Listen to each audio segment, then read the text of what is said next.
I've been painting Glastonbury tour with these two cute little barn owls nestled up in the branches. So I'm finishing off this painting today, and I'm going to work on the foreground and adding in some branches. So I thought I'd share with you the technique of how I do that. So I'm using this brush here, which is a script brush, and it gives you very fine lines, which is great for painting branches.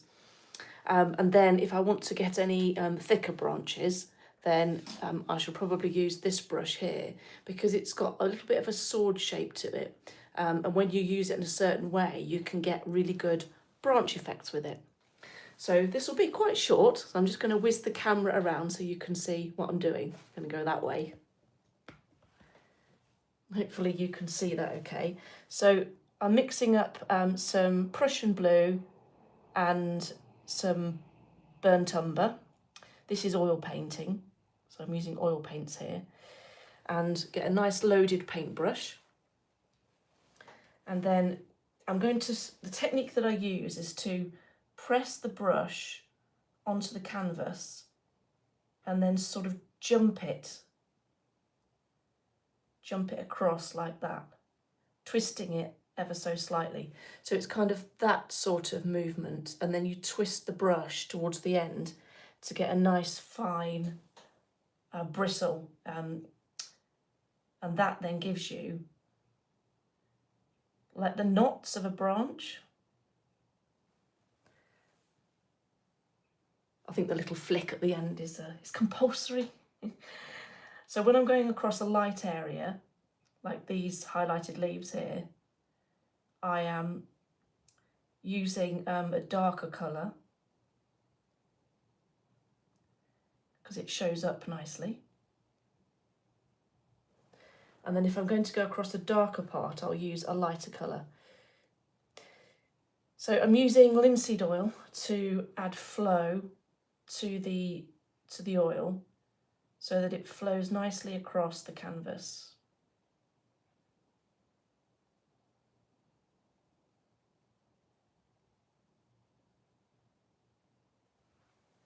And it gives a really, really nice branch effect. Just looking at the comments to see who's joined. Oh, I have a watcher. Frogo Chi, I hope that's how I say it. That's beautiful. Thank you very much. Thank you very much. It's always a bit nerve-wracking painting live. Things have gone wrong before, and I've had to then like correct it later on. So I'm just mixing up a nice dark colour here, which is using Prussian blue and burnt sienna. And when I'm going across the light parts of the branches of the painting, it really shows up nicely. And it's a very, very simple technique that I'm using here. I'm self-taught. I can taught myself everything. Everything that I know about painting is all through trial and error, really. So I'm just going to show you this up close to see if you can see how painting the branches, you get those little knobbly bits when you just twist and flick the brush. I sound like Hermione of Harry Potter, don't I, with the Wingardium Leviosa spell. Twist and flick. But it gives you these little nodules, like where the branch would have has changed direction in its life cycle of growth.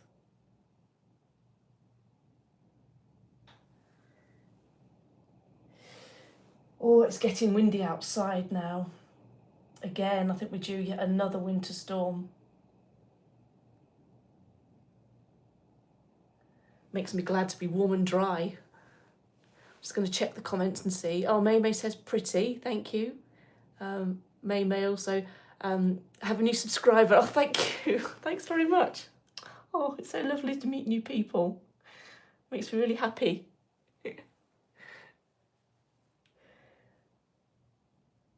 So if I go a bit quiet, it's because I'm concentrating. I don't want to add branches to the wrong place. But you see here now, because I'm going over a light background, they really show up and they bring the foreground towards you. And this is the technique with painting, is the background, like the background of the sky. The further back you go, the less detail you want. So here there's no detail hardly at all. Now, where I have got detail on the tour, this is Glastonbury tour in the UK, it's got lots of detail in, which isn't what you'd normally do. But I've done that because this is a fantasy painting and I want it to really stand out. So it's meant to like ping back out at you with the light from the moon.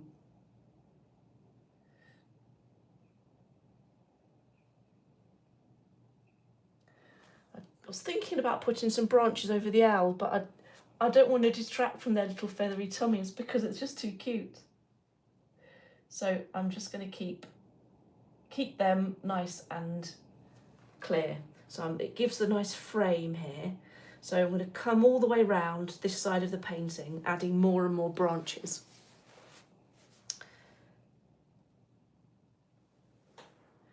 So I'm going to come down here now and bring in some more branches coming up from the ground. Now, whilst I've got the darker colour, I'm just going to do the ones on this side as well. So if it helps anybody, this is what I use to thin my oil down. So this is just pure linseed oil. And I also use sometimes just a drop of this one, which is an oil thinner. It's supposed to be low odour, but actually it's not always low odour. Just going to check the comments and see what people are saying. Froguchi says, have you got a name for your painting? I haven't yet. I am totally open to suggestions. There's been a few, I've posted it on Facebook, and there's been a few suggestions that have come from there. I think one of them, which I've called this particular live, is called Two Hoots. Which I quite like because it's got the two owls, but I don't know whether to go with sort of the comedic vibe of that particular title or whether to wait until I've got something a little bit more mystical. Feel free to pop anything in the comments if anything springs to mind.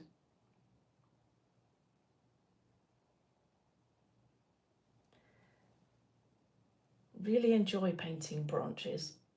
Just something very satisfying about using the oil paint in this way. And it's since I discovered this lovely brush, this brush that's called a script brush. It's got very, very long and thin bristles. And originally this type of brush was created for painting letters, hence its name, script brush. But I find that branches also benefit.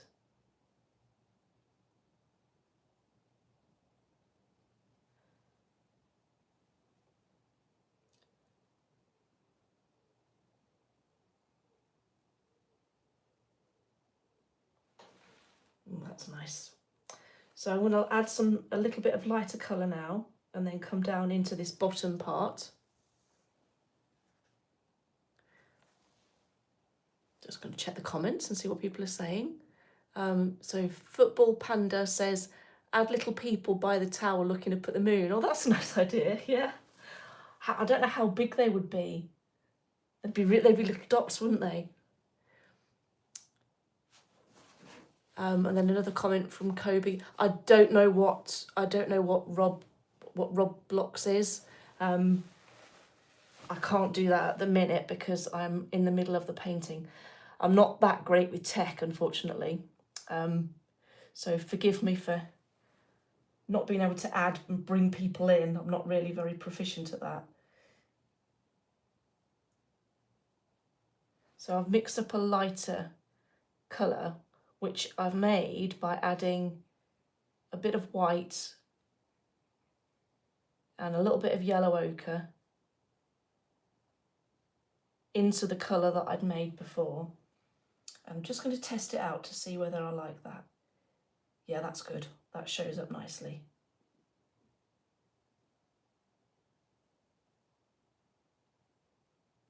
I might just put some slightly thicker ones at the bottom once I've finished.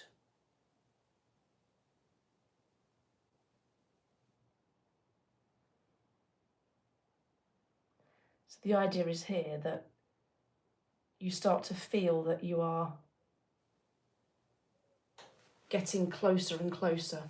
And I don't want to put too many because otherwise it'll get a bit busy and distracted.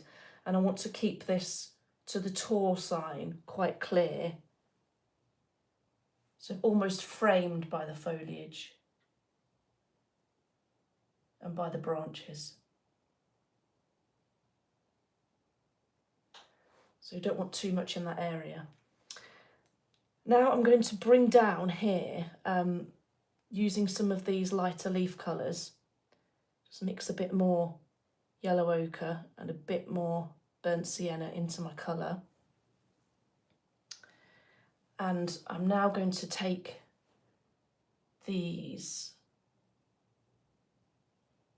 Oh, I want a bit more actually. I want a bit more light there. I want to just take some little runoffs from these plants here.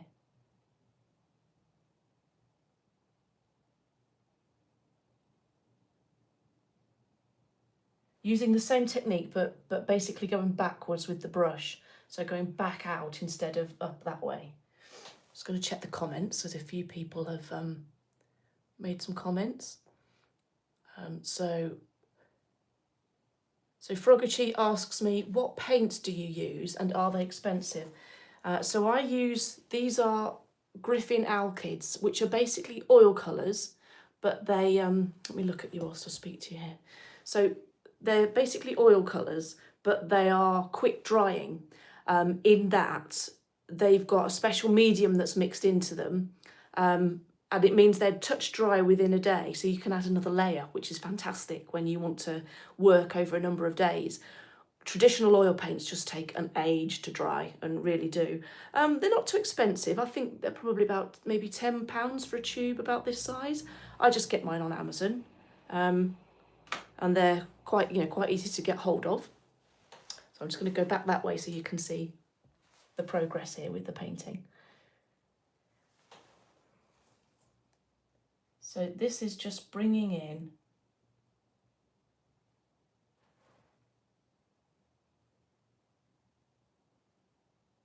these little planty bits here, these little leaves. Not too much.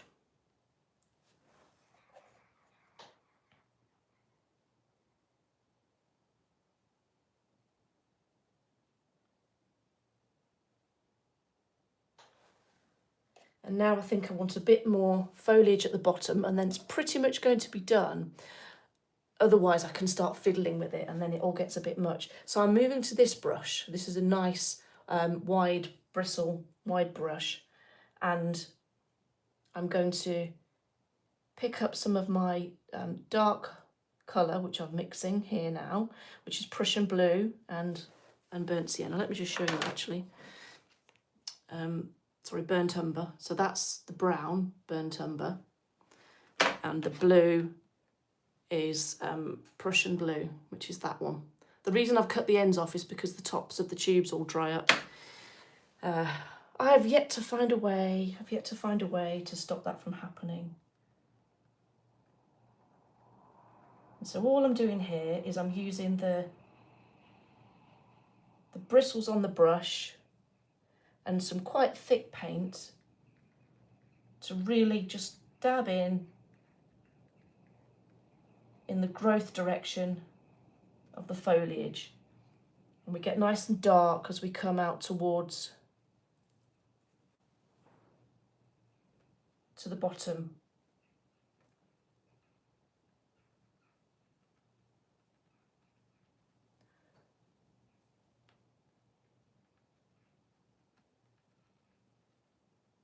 And then what I like to do towards the end, just as I'm bringing in the foliage here, is painting in the bottom quite dark, so it creates almost like a vignette around. And what that also does, it has the added advantage of when you come to make a print or you come to frame the piece, it makes sure that there's no key detail at the end of the paint, at the edge of the painting, because that's you lose that basically. You lose sort of the inner part when you frame something, and I think this is always quite a nice effect.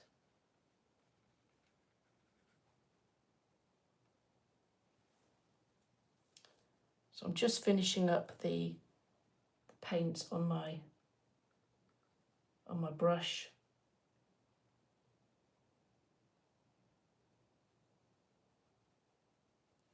And then just bring that vignette in.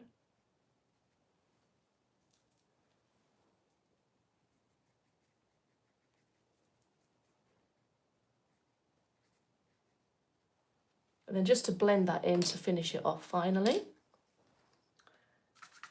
I just use this brush here, which is a very open and soft bristle type of brush. It's actually made of sable, this one.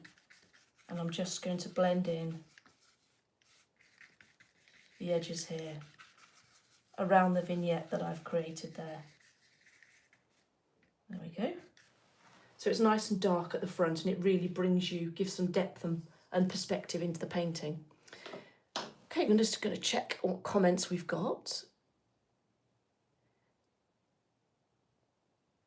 I'm just looking at a comment from Kobe. I'm really sorry, I've got no idea how to add you on anything.